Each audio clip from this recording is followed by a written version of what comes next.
As I'm sure all of you horror fans know, Saturday was the finale for season 1 of Ash vs. Evil Dead. Now, I'm a big Evil Dead fan, or at least I was with the old Evil Dead stuff. I will say this, and it's a very unpopular opinion, but I was always more about Evil Dead 1 and 2 a little bit than I was ever Army of Darkness. I'm not really into Army of Darkness as much. I think it's a good movie. I don't think it's great. But I do think part 1 is a classic, 5-star out of 5. And 2 is very, very fun. I actually thought 2 was my favorite up until I got older and realized that 1 was like legit scary. So that was how my history with Evil Dead went. Loved the franchise, bought the games, the PS1 games, the PS2 games, all that stuff. Waiting years and years for a new Evil Dead movie. I always seen the rumors and they always got shot down. But then they finally this year, thanks to Stars, well, technically last year, ended this year, gave us a series of Ash vs. Evil Dead. Now, I was looking forward to this. But after season 1 has completed now, I'm a little disappointed. Not because the show is over, just because I didn't think it was as good as it was supposed to be. It's Evil Dead, right? So you figure it's going to be a lot better than it actually ended up being. Now, I got some points here on notes here. I didn't want to skip anything. So I'll get on to this here in a second and tell you what I liked and what I didn't like about it. But I will say this much. I kind of went against my own rules with this show, because with stuff like Walking Dead, I'd always like wait and get the box set and just binge watch the whole thing, maybe 1 or 2 days, whole season. And that comes in handy with The Walking Dead. Although The Walking Dead in general, unless you count the Glenn stuff this year, more or less, give you something to keep turning in week in and week out. And it didn't always drag, but it kind of dragged this year when you got to the Glenn story and all that. I don't want to spoil anything, and I ain't going to spoil this, but just hear me out. This is a series, 10 episodes long here, Ash vs. Evil Dead, that I think will benefit more when it hits home video and you can watch all 10 episodes like in a day or 2 days or whatever, because a lot of times with this show, when you went from 1 week to the next, it just really seemed kind of let down by a lot of it, and it seemed kind of pointless, a lot of it did. And if you think that it's just me being a critic here and just being a little bit picky about it, I'll tell you a prime example. When a show is really popular with horror fans, you can't get online that night when the show comes on because it is spoiled. Most of the stuff that happens in The Walking Dead is spoiled for me, but luckily I forget most of it by the time I actually get around to watching the series, because the series comes out on DVD or Blu-ray so far after the show is over. But with Ash vs. Evil Dead, you could get online right after the show went off, and after the first week or two, nobody was talking about it. And I think there's a very good reason for that. And I have some of these here now. I thought, that it started off well. And here's another thing. Everybody's like, well, you waited all these years for Evil Dead, and now you have a series that gives you all these minutes more together than all 3 movies was before. But what does it matter when only 1/3 of the show is worth even remembering when it's all over? There was some moments. I like some parts of it. Obviously, there's going to be something there worth watching in 10 episodes, but a lot of it is just, it's gone. After the show ended, you forgot about it, and that's it. So, I will say this much. I thought it opened well. I liked the opening. I thought it was a good way to jump back into that realm after being away for so long, and I think it definitely exceeded because Sam Raimi was behind the camera on like the pilot episode, maybe the second episode, but I know it was the pilot. And you can see and you can tell when the other guys took over, it wasn't as good, But if you don't want to watch this whole show, and I think some people might be disappointed with it in general, if you just watch episode 1, 9, and 10, I think you can get the gist of it without having to go and dive into the rest of it. But I digress. As I'm saying, a lot of it feels padded.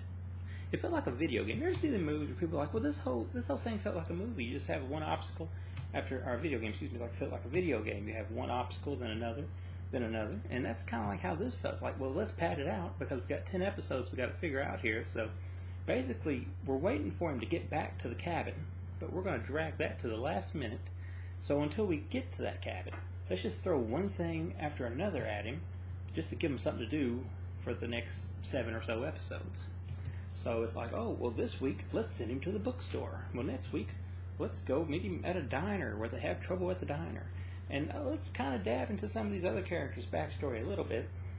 let's bring in Lucy Lawless or whatever her name is, Xena Warrior Princess. Let's build her up. And I thought that character was pretty well done. I'll give him that much. But it just seemed like all a bunch of padding when you really boil it all down. Now, I was worried about these new characters when I heard there's going to be new characters. I seen Pablo, I seen the picture of Pablo, and I knew right then and there that Pablo was going to be the comedic sidekick, the geeky guy. And when I saw the character of Kelly, I knew, well, this is going to be his love interest. And you kind of know how it's going to go. But still, credit to the actors, I guess, but they win you over anyway. Yes, they're goofy. Kelly's actually a really good character. But, you know, they fit better than I ever imagined they would. And I think you kind of get emotionally attached to them. Somehow, some way it happens. The rest of the characters, the rest of the new ones, the cop and stuff, not as much. I think they did better with her near the end. But definitely during the first few episodes, you're like, well, why is this cop even here? You know, I can't think of the cop's name at the moment, but nonetheless, that's how memorable she was. Let's talk about Ash himself for a second, which was a major problem to me for a lot of the series. Like, there was times it felt like old school Ash, and there was times it felt like, I don't know, a caricature of the character. Now, given that Ash was an idiot for Evil Dead 2 at least, and a really big idiot for Army of Darkness, it seemed like a natural idiocy, if that makes sense to you. Yes, Ash is doing something stupid, but that's just Ash. That's what he does. It didn't seem forced. I thought in this series for a good number of times that Ash done something dumb or said something dumb. It felt forced. Like, okay, well, Ash is supposed to be stupid, so let's do what we can to make him even more stupid than before, because these people are going to love it. We'll have him say a couple of catchphrases, but we'll have him do something really dumb. They're just going to get a kick out of it. I thought it got really dumb in general at points. There's stuff Ash does here, it just doesn't make any sense. Like, Ash is a stoner now, apparently. I didn't think he ever was before, but apparently that's a big thing he's into now, drugs and psychedelics. I don't remember that in my Evil Dead movie, but I digress. I guess drugs and recreational things are popular these days, so let's add it on into the show. Let's talk about the CGI. Now, that was my first big complaint. When we were heading on into the show, the first few episodes, whenever something would happen, everybody's like, oh, I love this violence. I love the gore. What gore? It was more or less 90% CGI. And I'm all for somebody getting their head shot off in a horror movie. I like the blood and the gore. But when it looks like a PS2 graphic, that loses me. Now, I suppose they were saving the budget for the last few episodes, because when they get back to the cabin, that's Evil Dead pretty well right there. But before that, it didn't seem right. It seemed like it was out of the environment in a lot of ways, because here's a CGI headshot. Here's CGI blood splattering in different places. They'd had just enough of the real stuff to cover the rest up. But it was very, very distracting for me. And when you have Evil Dead, now I can take the fake latex, the plastic, the bad stop motion. It just seems like it all fits perfect with Evil Dead. But when you throw in CGI stuff, the Evil Dead, I think it kind of kills it right there. And I think that killed a lot of the interest from a lot of the audience at the start as well.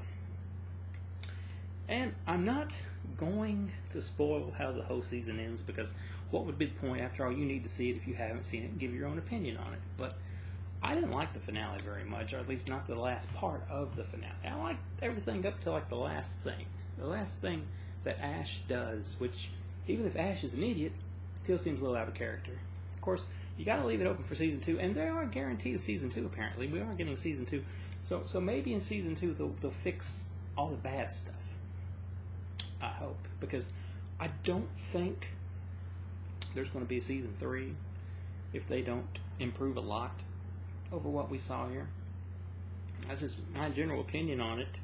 I guess that's pretty well what I wrote down for the show. I mean, there was a couple of cool things. Maybe some of the little chattery demon that pops up around episode 3, 4, whatever it is, and kind of goes on for a little arc there. I thought maybe he was interesting. Kind of makes you a little more interested in it as it went on. But there's a lot of stuff I didn't care for. So, the hand's cool. Seeing the hand again. Maybe the evil Ash thing was cool again. But all in all, it's, like I said, episode 1, 9, and 10 could pretty well get you your Evil Dead fix for now. And I do hope season 2 improves quite a bit on it. Maybe Ash, his dumbness will be scaled back. Because right now we're at 11. And I think we could scale back to at least 7. with the way Ash is acting. He has his moments now. Ash is cool, most of the time, but there's a lot of times that he's not so great, So that's just my opinion on the show. If you like the show, hey, tell me below. If you know me on Facebook, talk to me about it there. But all in all, I'm a little disappointed with Ash vs. Evil Dead Season 1, and I hope that things are definitely improved when we head into Season 2, or like I said, I don't much hold out hope for Season 3 if it doesn't.